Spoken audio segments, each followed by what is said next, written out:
अब हम लोग देखेंगे ये मैथमेटिकल वेक्टर रिप्रेजेंटेशन क्या होता है। ठीक, ध्यान से देखिए, समझ में आ जाएगा। जैसे कोई वेक्टर है, क्या है, ए वेक्टर है, ठीक, तो इसके ऊपर आप एरो लगा दीजिए, ठीक है, या ए के ऊपर अगर थोड़ा सा रेकनिंग, ये किस चीज का सिंबल है मेरे भाई, वेक्टर का।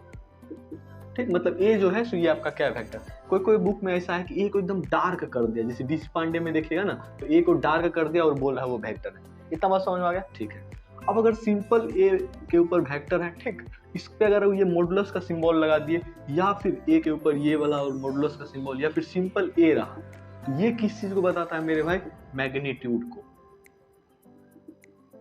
इतना बात समझ में आ गया। और इसमें भी क्या रहता है, लाइट ए, थोड़ा सा एकदम हल्का सा ए रहता है, उसी को हम लोग क्या बोल देते हैं, मैग्नीट्यूड। डीसी पांडे में आप ये दो सिंबल का यूज देखिएगा। अब क्या होता है, डायरेक्शन। तो डायरेक्शन को क्या करता है, या तो ए के ऊपर ऐसे सर्कुलर कैप रहेगा, या फिर ये कॉर्नर वाला कैप। ये किस चीज को बताता है मेरे भाई, डायरेक्शन को। इतना बात समझ में आ गया। मतलब वेक्टर देख के आप बता दीजिएगा कि ये जो लिखा हुआ वेक्टर है, या फिर मैग्नीट्यूड है, या फिर डायरेक्शन है। ऐसा समझ में। अच्छा, एक सबसे बहुत इंपॉर्टेंट बात यह है कि जैसे कोई वेक्टर है, ए वेक्टर है, याद रखिएगा आप, ये बहुत इंपॉर्टेंट है। ए वेक्टर इक्वल टू आप क्या लिखिएगा, उसका मैग्नीट्यूड इनटू उसका डायरेक्शन। ठीक, इसको याद रखिएगा, बहुत ज्यादा यूज होगा आगे। ऐसा समझ में। एग्जाम्पल से और क्लियर हो जाएगा।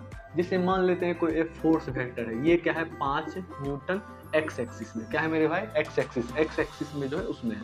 तो आपका जो ये आपका जो एफ का मैग्नीट्यूड है, ये आपका क्या है, 5 है।